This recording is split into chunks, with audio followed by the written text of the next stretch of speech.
नमस्कार श्रोते हो. दीपक रेगे कथाकथन चॅनलवर तुम्ही ऐकताय आयडा बॅरेटो लिखित तांबड्या आजीचे सारवलेले अंगण आणि आज भाग 12वा. इकडे तांबड्या आजीला वाटलं जनरीतीप्रमाणे लग्नानंतर 8 दिवसानं शकू 4 दिवसांकरता दामोदर पंतांना घेऊन कुमठ्यात येईल. तिने तसं दामोदर पंतांना आमंत्रण सुद्धा दिलेलं होतं. परंतु शकूचा महिना झाला, 2 महिने झाले तरी पत्ताच नाही. तांबडी आजी जरा धास्तावली. ती तशीच विठ्ठल भटांकडे गेली आणि तिने शकूबद्दल त्यांना सांगितलं. तसे विठ्ठल भट म्हणाले, तांबडे माय, आता हा लग्नाचा इथे मोसम चालू आहे, मला थोडीसुद्धा फुरसत नाही. तू असं कर, तू स्वतःच मिरजेला जा. मी तिथल्या भटांना तुला उतरवून शकूच्या घरी न्यायला सांगतो. तू 4 दिवस शकूकडे राहा, तिचं घरदार बघ आणि नंतर तिला 4 दिवसांसाठी घेऊन ये. तांबड्या आजीला हे पटलं. त्या निमित्तानं तिला तिच्या शकूचं घरदार तरी पाहता आलं असतं. आणि आजी रूपावर आपलं घर सोडून आपल्या सगळ्या पोरांना घेऊन मिरजेला निघालेली होती. खरं म्हणजे आजीला फक्त नलीला आणि लताला घेऊन जायचं होतं, परंतु नंतर सोनी, नेहा, रघु, येशा सगळेच जण माय आम्ही पण येतो, माय आम्ही पण येतो असे तिच्या मागे लागले. मग रूपासुद्धा म्हणाली की माय जा त्यांना घेऊन, ते शकूबाईचं मिरज तरी बघतील. आणि आजी आपलं घरदार आणि गंगी रूपाच्या हाती सोपून निवांतपणे मिरजेला शकूकडे निघाली. त्यावेळी तिचा डावा डोळा सारखा उडत होता. इकडे शकू आपल्या संसारात पूर्णपणे रमली होती. तिला आता मिरजेची थोडीफार ओळख झाली होती. ती आता दामोदर पंत कामाला गेले की सकाळी मासळी आणायला मासळी बाजारात जायची. त्यावेळी ती खूपशी मिठाईसुद्धा घेऊन यायची. आणि दुपारी दामोदर पंत जेवून गेले की ती मिठाई पिशवीत घालून ती सरळ थिएटरात जाऊन बसत असे. नंतर तिथे मिठाईचे बकाणे भरत चित्रपट बघून ती लगालगा घरी यायची. शकू आली की थोड्या वेळानं दामोदर पंत घरी येत. त्यावेळी आपली लाडकी पत्नी आत्ता चित्रपट बघून आली आहे हे त्यांना ठाऊकसुद्धा नसायचं. आणि शकूनं सुद्धा आपण चित्रपटाला जातो हे त्यांना कधी सांगितलं नाही. फार वर्षांपूर्वी तांबडी आजीसुद्धा असंच चित्रपटाला जाऊन आजोबांना सांगत नसे. तीच आपल्या आईची पुनरावृत्ती शकूनं इथं केलेली होती. फक्त त्यात फरक एवढाच होता की तांबडी आजी लहान वयामुळे आजोबांना घाबरत होती आणि काहीतरी चोरून करायची मजा तिला वाटत होती, तर शकू मतलबीपणानं आपल्या चांगल्या पतीला फसवत होती. ज्यावेळी आजी लॉन्चमधनं मिरजेच्या बंदरावर उतरली त्यावेळी शकूचं स्थळ आणलेले मिरजेचे शंकर भट तिला उतरून घ्यायला आले होते. त्यांनी त्या सगळ्यांना सरळ रेल्वे स्टेशनवर नेलं आणि दामोदर पंतांच्या हवाली करून ते घाईघाईत निघूनही गेले. दामोदर पंतांना आजीला आणि शकूच्या भावंडांना बघून आधी आश्चर्य वाटलं आणि नंतर त्यांना थोडं बरंसुद्धा वाटलं. ते घाईघाईनं उठून तांबड्या आजीच्या पाया पडत म्हणाले, अहो तुम्ही चिठ्ठी लिहिली असती तर मी आणि शकू तुम्हाला घ्यायला आलो असतो. त्यावर माझी आजी जरा रागाने म्हणाली की अहो 2 महिन्यांच्या वर झालं शकूची काही खबर बात नाही, म्हणून धास्ती वाटली आणि आम्ही इथे आलो आहे. दामोदर पंत एकदम संकोचले आणि म्हणाले, मला माफ करा, जरा कामाच्या गडबडीमुळे मला वेळ नाही मिळाला. तसं शकू मला अनेकदा म्हणाली होती हो की माहेरी एखादं पत्र पाठवा, पण मला वेळच नाही मिळाला. आणि आमच्या आजीच्या लक्षात आलं की आपला हा जावई शकूला पाठीमागे घालतोय. तशी ती मग काही बोलली नाही. दामोदर पंतांनी लगेच 2 दिवसांची रजा घेतली आणि ते त्या सगळ्यांना घेऊन आपल्या घराकडे निघाले. तेव्हा मिरज नुकतंच झोपेतनं उठलेलं होतं. इकडे घरी शकू मासळी आणायला जायची तयारी करत होती. आज तिला मेवा मिठाई आणायची होती, चित्रपटाला जायचं होतं. शकू लुगडं बदलत असताना तिला एकदम दार ठोठावण्याचा आवाज आला. तशी शकू रागानं पुटपुटली, कोण रांडेचं सकाळी आमच्या दाराशी अडमडलंय. असं पुटपुटत तिने जाऊन दार उघडलं तर दारात ही पलटण. शकू क्षणभर गोंधळून त्या सगळ्यांकडे बघत राहिली. तांबड्या आजीला, नलीला, लताला वाटलं आता शकू धावत येऊन त्या सगळ्यांना मिठी मारेल. नाहीतरी तिचा 2 महिन्यांचा विरह घराला जाणवला होता. तसाच आपला विरह शकूला जाणवला असेल असं या सगळ्यांना वाटलं होतं, पण झालं उलटंच. शकूनी त्या सगळ्यांना बघून कपाळाला आठ्या घातल्या आणि त्या सगळ्यांकडे बघत ती पटकन आतही निघून गेली. नली, लता आपल्या आईच्या तोंडाकडे बघत दारातच उभ्या राहिल्या आणि दामोदर पंतांनी प्रसंग ओळखला. ते गडबडीनं आजीला म्हणाले, या ना, या आत या. आजी आपल्या पिलावळीसह दिवाणखान्यात आली. तांबडे आजीला ते शकूचं आईस पैस घर आवडलं. शकू माझघरात जाऊन उभी होती. दामोदर पंत तिच्याजवळ गेले आणि म्हणाले, शके, असं काय करतीयस? चल, तुझ्या आईच्या पाया पड आणि त्या सगळ्यांना चहा पोहे कर. पण शकूचं आपल्या आईला आणि भावंडांना बघून डोकं फिरलेलं होतं. ती एकदम दामोदर पंतांना म्हणाली, तुम्ही बोलवलं का त्यांना पत्र लिहून? दामोदर पंत नाही म्हणाले. तसे शकू चडफडत चुलीकडे वळली. त्याचवेळी तांबडे आजी आत आली आणि शकूला म्हणाली, शकू, अगं तुझा काही पत्ता नाही म्हणून आम्ही आलो. आता 4 दिवस तुला घरी न्यायला आम्ही आलो होतो. आणि शकू नागिणीसारखी वळली आणि ओरडली, मला 4 दिवस न्यायला आलाय आणि इथे काय तुम्ही महिनाभर राहणार आहात का? मला तुमच्या त्या घाणेरड्या कुंठ्यात यायचं नाही. माझा आता तिथे काही संबंध नाही. आणि ती एकदम पुढे होऊन आपल्या आईला म्हणाली, मला का न्यायला तुम्ही आलाय? तो उकड्याचा भात, ती सडलेली मासळीची आमटी खाऊ घालायला? तू आई मला काय दिलंस ग? कधी मला माझ्या आवडीचं खायला घातलंस? उलट घरातले पैसे बँकेत लपवून ठेवलेस आणि मी काही मागितलं तर नेहमी मला मारच दिलास. आणि आता प्रेमाचं नाटक करत इथं आली आहेस होय? तांबडी आजी, शकूची भावंड, दामोदर पंत वासून शकूचं हे बोलणं ऐकत होते. तांबड्या आजीला त्या क्षणी वाटलं की पुढं होऊन या डोळे फुटकीच्या थोबाडीत एक द्यावी. परंतु तिला जाणवलं की हे घर शकूचं आहे. तिचा नवरा तिच्या समोर उभा आहे. जर ती शकूला काही वेडवाकडं बोलली तर कदाचित दामोदर पंचांच्या नजरेतनं आपली पोर उतरेल. आणि कुठली आई आपल्या पोरीचा संसार वाईट करेल? त्यामुळे तांबडी आजी शकूला काही न बोलता बाहेर अंगणात गेली आणि गप्प बसून राहिली. तसं तांबड्या आजीला शकूचं हे बोलणं जास्त लागलं नव्हतं, कारण शकूच्या ह्या असल्या बोलण्याची तिला आणि तिच्या घराला सवय होती. एकदा तर ती आईला म्हणाली होती की माय, तू नेहमी पानग्या पानग्या पानग्या करत असतेस, ते का मला कळत नाही? आणि त्या दिवशी आजीने भान हरपून शकूला मारलं. पण तरीही आज आपल्या पोरीनं आपल्या जावयासमोर असं आपल्याला बोलावं याचं विलक्षण दुःख आजीला झालं होतं. ती त्या क्षणी शकूच्या घरातनं निघाली असती, पण दामोदर पंतांचा गैरसमज होईल म्हणून ती थांबली. बिचारे दामोदर पंत मात्र सारखं इथे तिथे काहीतरी बोलत होते, सारवासारव करत होते. कधी नाही ते त्यांना आपल्या आईशी आणि भावंडांशी अशा पद्धतीनं वागणाऱ्या शकूचा राग आला होता. त्यांचे आईवडील वारल्यानंतर ते माणसांनी भरलेलं घर, ती आपल्या मायेची माणसं ही किती महत्त्वाची असतात हे त्यांना त्या एकटेपणात जाणवलं होतं. आणि शकूची तर भावंड फार लहान होती. पण तरीही ते शकूला काही बोलले नाहीत. फक्त आत येऊन जरा कडक आवाजात म्हणाले, चल शक्या, पटकन चहा पोहे कर, मला बाजारात जायचंय. दामोदर पंत यशाला आणि रघुला घेऊन मासळी बाजारात निघाले. तशी शकू घाईघाईनं त्यांच्या जवळ आली. हळू आवाजात म्हणाली, अहो, तुम्ही बारीक मासळी आणि उकडे तांदूळ घेऊन या. या लोकांना मोठ्या मासळीची आणि सुरई तांदळाची सवयच नाहीये. शकूचं हे बोलणं तांबड्या आजीने स्पष्टपणे ऐकलं आणि तिने येथून उद्या सकाळी निघायचा निर्णय घेतला. दामोदर पंत बाजारात गेले आणि आजी शकूच्या अंगणात बसून तपकीर ओढत विचार करत होती. आजीला सारखं वाटत होतं की आपण उगाच इथे यायची घाई केली. विठ्ठल भटांना निवांत पाठवून शकूला बोलवून घ्यायला हवं होतं. ही पोर पहिल्यापासून अशीच हक्करमाशी. दामोदर पंत यशाला आणि रघुला बाजारात घेऊन गेले तशा लता, नली, सोनी आणि नेहा जरा मोकळ्या झाल्या. शकूची अशी आईवर ओरडण्याची सवय त्यांना ठाऊक असल्यामुळे त्या थोडा वेळ गोंधळल्या होत्या, पण नंतर त्या सगळ्या विसरल्या आणि शकूच्या घरात फिरायला लागल्या.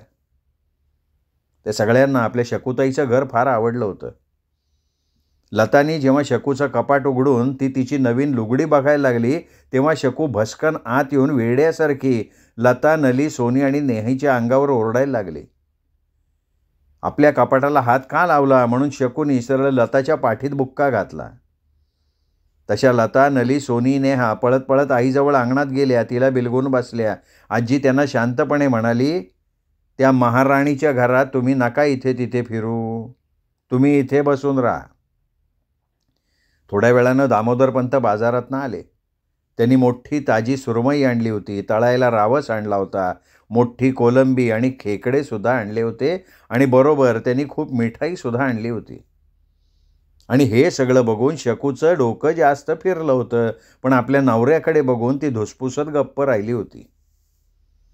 दुपारी अंगणातच बसून आजीनी रूपानी शकूला म्हणून दिलेल्या लाडवाच्या डब्यातनं 4 लाडू काढले, खाल्ले, त्याच्यावरती पाणी प्यायली आणि तिने तो लाडवाचा डबा शकूला न देता पुन्हा आपल्या पिशवीत ठेवून दिला. दुपारी आजीनी शकूच्या घरचं जेवण जेवलं नाही का ती मिरजेची मिठाई खाल्ली नाही. दामोदरपंतांनी तिला जेवण्यासाठी खूप आग्रह केला, पण पोट ठीक नाही म्हणून आजीनी वेळ मारून दिली. त्यातल्या त्यात आजीला एका गोष्टीचं समाधान होतं की शकूला सांभाळणारा योग्य असा नवरा तिला मिळाला होता आणि तिच्या संसाराची गाडी व्यवस्थित रुळावरनं चाललेली होती. आता तिची काळजी करायचं आजीला काही कारण नव्हतं. तांबड्या आजीला पुन्हा एकदा वाटलं की आपण उगाच इथे आलो. आजीची स्थिती जणू आपण वाऱ्यावर फेकलेली वाळू पुन्हा आपल्या डोळ्यात जावी ना तशी झालेली होती.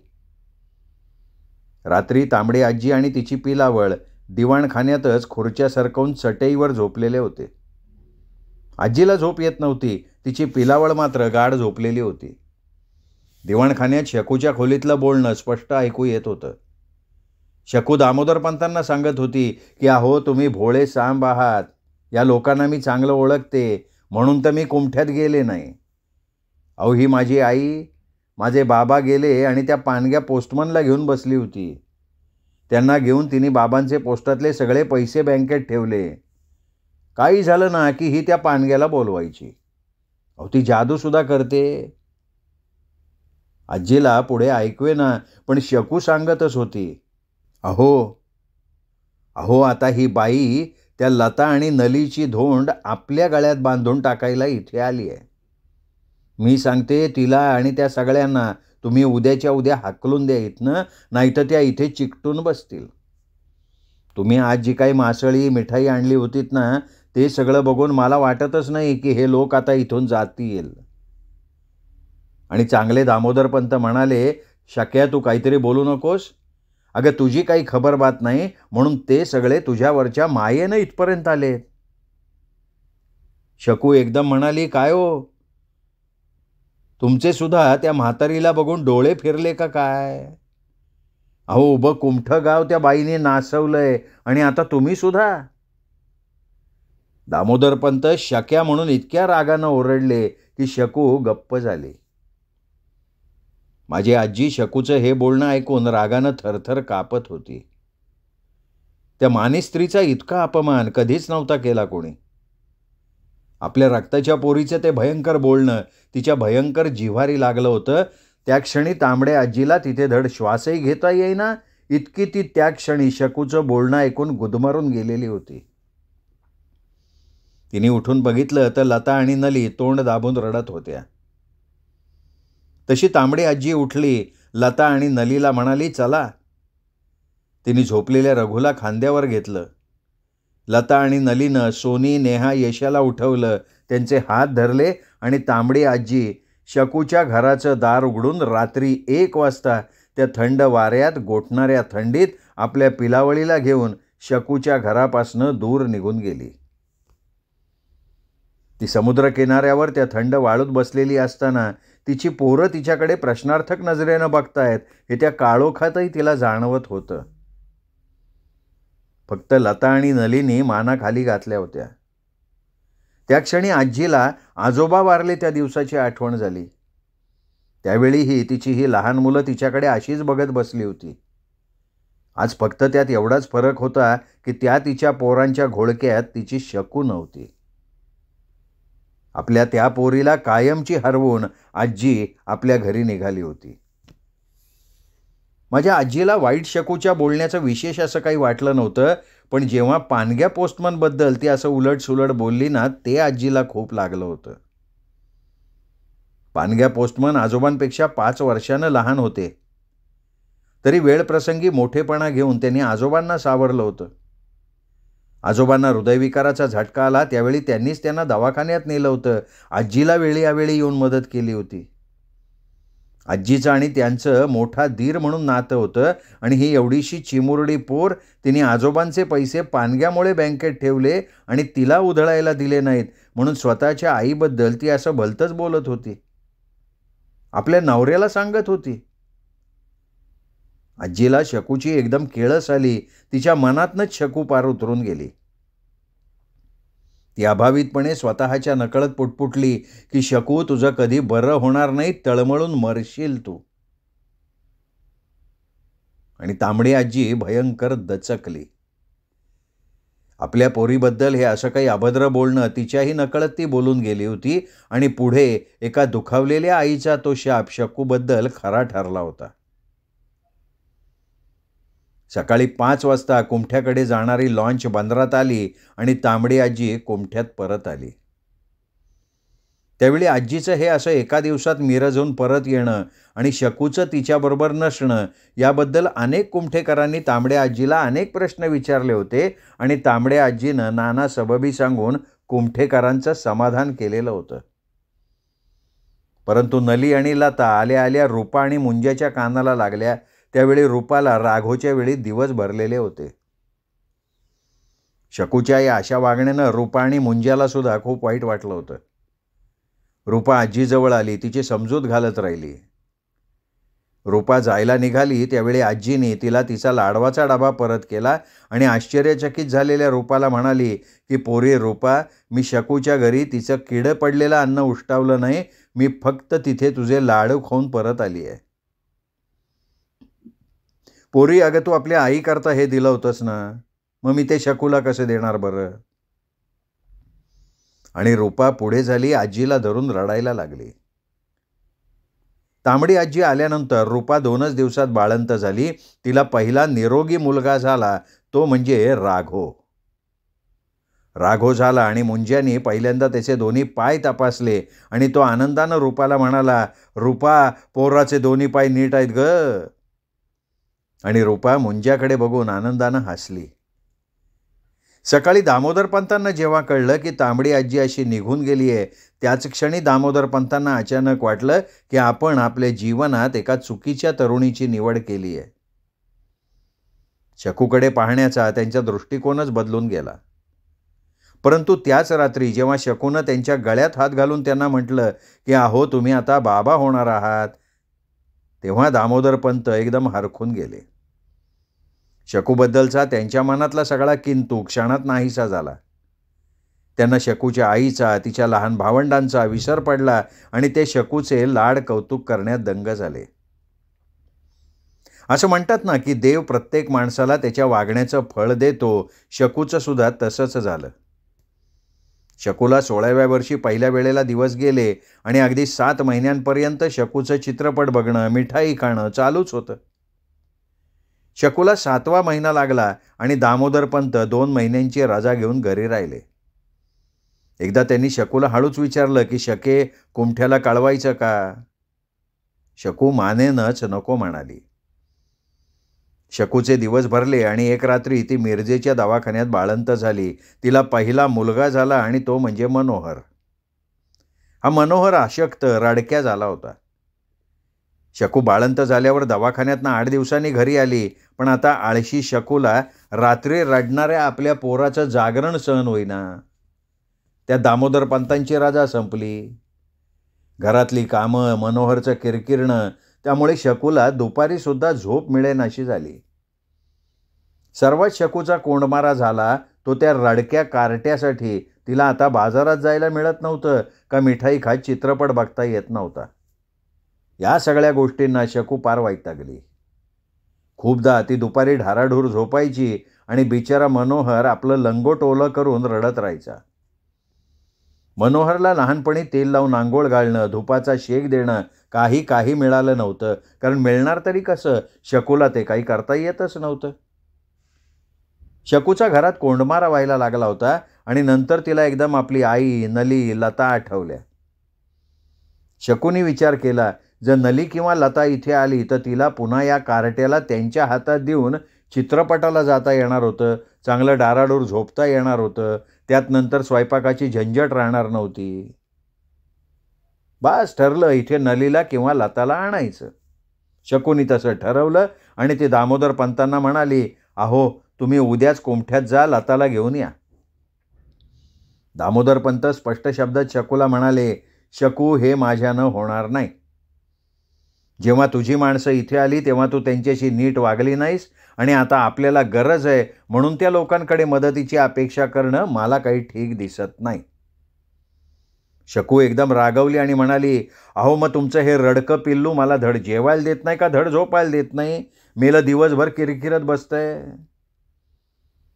दामोदर पंत शकूचं हे बोलणं ऐकून म्हणाले, शक्या, अगं आपलं मूल आहे ते, त्याच्याबद्दल चांगलं बोल. शकू पटकन म्हणाली, मग तुम्ही जाऊन लताला घेऊन या. अहो इथे चांगली सुरई भात, चांगली मासळी, मिठाई गिळायला मिळते म्हणून धावत येईल ती पटकन. पण माझी आई इथे येते म्हणाली ना तर तिला काही आणू नका, तुम्ही नली किंवा लताला घेऊन या. आणि नंतर नाईलाजानं दामोदर पंत आपल्या किरकिरणाऱ्या पोरासाठी लताला आणायला बाहेर पडले. जाताना त्यांनी शकूच्या नकळत एक पेढ्याचा पुडा आणि रघु यशेसाठी मिठाई घेतली. दामोदर पंत कुमठ्याला पोहोचले तेव्हा 12 वाजत आलेले होते. तांबडी आजी रगड्यावर मसाला वाटत होती. रघु, येशा, सोना, नेहा शाळेत गेले होते तर लता आणि नली फळं विकून नुकत्याच घरी परतल्या होत्या. दामोदर पंत जेव्हा आजीच्या सारवलेल्या अंगणात पोचले तेव्हा नली आणि लतानी त्यांना बघितलं. त्या धावत आईकडे गेल्या आणि त्यांनी दामोदर पंत आल्याचं आजीला सांगितलं.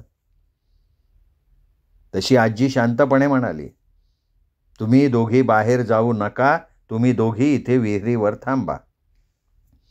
आणि आजी रागड्यातला मसाला शांतपणे वाटत बसली. दामोदर पंतांना वाटलं होतं, किती झालं तरी तांबडी माय शकूची आई आहे. आपल्या आतडेचा पिळका कधी कोणाला सुटतो? शकूला मुलगा झाला, आपल्याला पहिला नातू झाला, या आनंदात ती नक्की शकूला माफ करेल आणि लताला आपल्याबरोबर पाठवेल. परंतु दामोदर पंतांचा अंदाज साफ चुकला होता. आपली आई चांगलं खाण्यापिण्यासाठी लताला आपल्याकडे पाठवेल ही शकूच्या लहान विचारांची लहान कक्षा होती. पण दामोदर पंतांसारख्या परिपक्व माणसानंही मानी आजीला आपल्या विचारसरणीनं नीट ओळखलेलं नव्हतं. दामोदर पंत खूप वेळ अंगणात उभेच होते, परंतु तांबडी माय किंवा तिच्या पोरींचा कुठेही पत्ता नव्हता.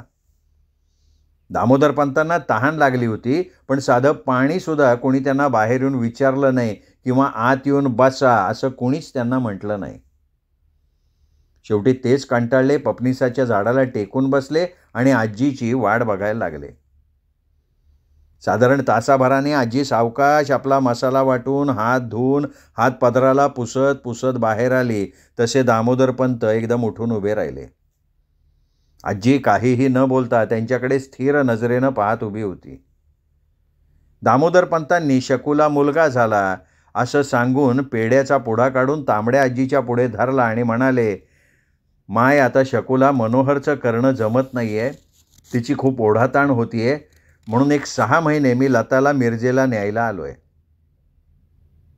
आणि तांबडी आजी एकदम भडकली. ती एकदम ओरडून दामोदर पंतांना म्हणाली, अहो कोण आहात तुम्ही? तुमच्या पत्नीला मुलगा झाला तर आम्ही पेढे कशासाठी खायचे? संबंध काय तुमचा आणि आमचा? हे घर तांबड्या मायचं आहे. इथे तांबड्या मायची मुलं राहतात. इथे कोणी लोकांच्या घरात काम करणारी कामवाली नाही राहत. हे बघा, तुम्हाला कोणीतरी चुकीचा पत्ता दिलाय. तुम्ही आता निघा आणि पुन्हा कधी माझ्या अंगणात पाय ठेवू नका.